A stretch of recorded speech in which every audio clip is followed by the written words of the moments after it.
ഇന്ന് ഞാനുണ്ടല്ലോ ഇത്രയും വെജിറ്റബിൾസും പിന്നെ ബാക്കി വരുന്ന പൊറോട്ടയ്ക്കും വെച്ചിട്ട് ഒരു കൊത്തു പൊറോട്ട പോലെയായിട്ട് ഉണ്ടാക്കണേ. ക്യാപ്സിക്കം, ക്യാരറ്റ്, ഉള്ളി, പിന്നെന്താ പച്ചമുളക്, തക്കാളി, പിന്നെ ഞാൻ ഇവിടെ ഉണ്ടാവണ പൊന്നാങ്കണ്ണി ചീര അതായിട്ട് ഇട്ടിരിക്കണം. മല്ലിയുടെ എല്ലാം കിട്ടിയില്ല, അപ്പം ഞാൻ അതിന് വിചാരിച്ചു ഈ ചീരയ്ക്ക് ഇടാന്ന് വെച്ച്. അതിടുമ്പോൾ ചീരയുടെ ബെനിഫിറ്റ്സ് നമുക്ക് കിട്ടുമല്ലോ. അതിന് വെളിച്ചെണ്ണ ചൂടായി ഉള്ളി ഇഞ്ചിയൊക്കെ ഇട്ട് നല്ലപോലെ വഴറ്റിയിട്ട് അതിൽ സവാളയ്ക്കിട്ട് വഴറ്റണം. സവാളയ്ക്ക് നന്നായി വഴഞ്ഞിട്ട് വരുമ്പോൾ ബാക്കിയുള്ള വെജിറ്റബിൾസൊക്കെ ഇട്ടിട്ട് മിക്സ് ആക്കുകയാണ് ചെയ്യേണ്ടത് കേട്ടോ. അപ്പോൾ നമ്മൾ ഈ സവാളയ്ക്ക് വഴറ്റുന്ന സമയത്ത് നമ്മുടെ പൊറോട്ട ഉണ്ടല്ലോ, അത് ഞാനൊന്ന് ആവി കയറ്റി വെച്ചിട്ടുണ്ടായിരുന്നു. അത് കുറച്ച് ഡ്രൈ ആവില്ല, ആവി കയറ്റി വെച്ചിട്ട് നല്ല സോഫ്റ്റ് ആവും. അതിന് ഞാൻ നീളത്തിൽ കട്ട് ചെയ്തു, നല്ല നീളത്തിൽ ഇങ്ങനെ ന്യൂഡിൽസൊക്കെ പോലെ കട്ട് ചെയ്തിട്ടു. അപ്പോഴേക്കും നമ്മുടെ സവാളയ്ക്ക് വഴണ്ടി വന്നിട്ടുണ്ടായിരുന്നു. നല്ലപോലെ വഴണ്ടിട്ടുണ്ടാവും, ജസ്റ്റ് ഇങ്ങനെ ആയാൽ മതി. എന്നിട്ട് അതിലേക്ക് ക്യാരറ്റും ബാക്കിയുള്ള വെജിറ്റബിൾസൊക്കെ ഇട്ടിട്ട് നമ്മൾ നല്ലപോലെ വഴറ്റിയെടുക്കണം കേട്ടോ.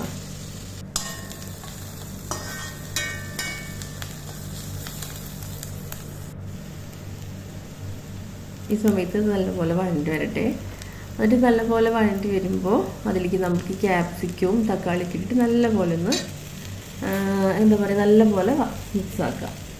ഈ ക്യാപ്സിക്കം വെന്തില്ലെങ്കിലും കുഴപ്പമൊന്നുമില്ല, പക്ഷേ ഞങ്ങൾക്ക് ഇത്തിരി നല്ലപോലെ വേവേണ്ട കാരണം വേവണം കാരണം ഞങ്ങൾ അതിലേക്ക് നല്ലപോലെ ഒന്ന് വഴറ്റിയിട്ട് ഒന്ന് അടച്ച് വയ്ക്കും. 2-3 മിനിറ്റ് അടച്ച് വയ്ക്കും. അപ്പോൾ എനിക്ക് ആ വെള്ളത്തിൽ ആ ക്യാപ്സിക്കത്തിൻ്റെ ഒരു വെള്ളം വേണ്ടല്ലോ, അതിൽ കൂടെ ഒന്ന് കിടന്ന് നന്നായിട്ട് വെന്തിട്ടുണ്ടാവും.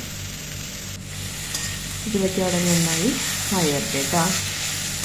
ഇതൊന്നും ചെയ്യാനില്ല, ഇതൊക്കെ നല്ലപോലെ ആകുമ്പോൾ അതിലേക്ക് ഉപ്പ്, മുളക് പൊടി, മഞ്ഞൾപ്പൊടി മാത്രം ഇട്ടാൽ മതി. പിന്നെ നമുക്ക് ഈ മാഗിയുടെ മസാല പൗഡർ ഒക്കെ ഉണ്ടല്ലോ, അതൊക്കെ ഉണ്ടെങ്കിൽ ഇടാം. അത്ര ഹെൽത്തി ഒന്നും ഇല്ലാത്ത കാരണം ഞാനങ്ങനെ ഇടാറില്ല, വല്ലപ്പോഴും ഇടാറില്ല. അതൊക്കെ ഇട്ടാൽ കുട്ടികൾക്ക് നല്ല ഇഷ്ടമാവും. ഇപ്പം ഞാൻ മുളക് പൊടിയും മഞ്ഞൾപ്പൊടിയും മാത്രം ഇടുന്നുള്ളൂ. അതിൻ്റെ നല്ലപോലെ വഴറ്റിയെടുക്കണം. അത് നല്ലപോലെ വഴണ്ട് വരുമ്പോൾ ഞാനിപ്പോൾ കുറച്ച് നേരം അടച്ച് വയ്ക്കിട്ടോ. എന്താണെന്ന് വെച്ചാൽ തീ ഓഫാക്കിയിട്ട് ഈ സാധനം കുറച്ച് നേരം അടച്ച് വയ്ക്കും. അപ്പോൾ ആ വെള്ളത്തിലത്തെ ഞാൻ പറയുന്നത് ആ പച്ചക്കറിയിലത്തെ വെള്ളം കൊണ്ട് തന്നെ ഒന്ന് സോട്ടായിട്ട് വരും. അപ്പോൾ ആവട്ടെ. എന്നിട്ട് ഞാൻ മുളക് പൊടിക്ക് ഇട്ടിട്ടുണ്ട്. നമ്മൾ ഈ യൂട്യൂബ് വീഡിയോയിൽ കമൻറ്റൊക്കെ ഇടുമ്പോൾ എല്ലാവരും വീഡിയോനെ കണ്ടിട്ട് കമൻറ്റ് ഇടുന്നുണ്ട്, അല്ലെങ്കിൽ നമ്മുടെ വീഡിയോസൊക്കെ സ്പാം ആവുന്നുണ്ട്, സബ്സ്ക്രൈബർക്ക് പോകുന്നുണ്ട്. അപ്പോൾ അങ്ങനെ തന്നെ ഇടണേ. പിന്നെ എന്താ ചെയ്യുന്നതെന്ന് വിചാരിച്ചാൽ ചീരി ഉണ്ടല്ലോ, ആ ചീരിയും കൂടി ഇട്ടിട്ട് നല്ലപോലെ മിക്സാക്കി എടുത്തു. ചീരി കൂടി ഇട്ട് നല്ലപോലെ മിക്സായി എല്ലാം ഒന്ന് സെറ്റായിട്ട് വരുമ്പോൾ നമ്മൾ നേരത്തെ കട്ട് ചെയ്ത് വെച്ച പൊറോട്ട ഉണ്ടല്ലോ, പൊറോട്ട അത്ര ഹെൽത്തി ഒന്നും അല്ല, എന്നാലും വല്ലപ്പോഴും കഴിക്കാം. എന്നിട്ട് ആ പൊറോട്ടയും കൂടി ഇട്ടിട്ട് നല്ലപോലെ മിക്സാക്കുക. ഇത്രയേ ഉള്ളൂ.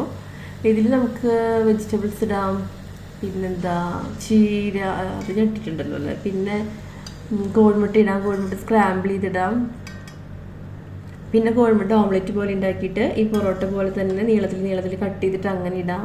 പിന്നെ ചിക്കൻ വേവിച്ചതിടാം, എല്ലാം ഇടാം കേട്ടോ.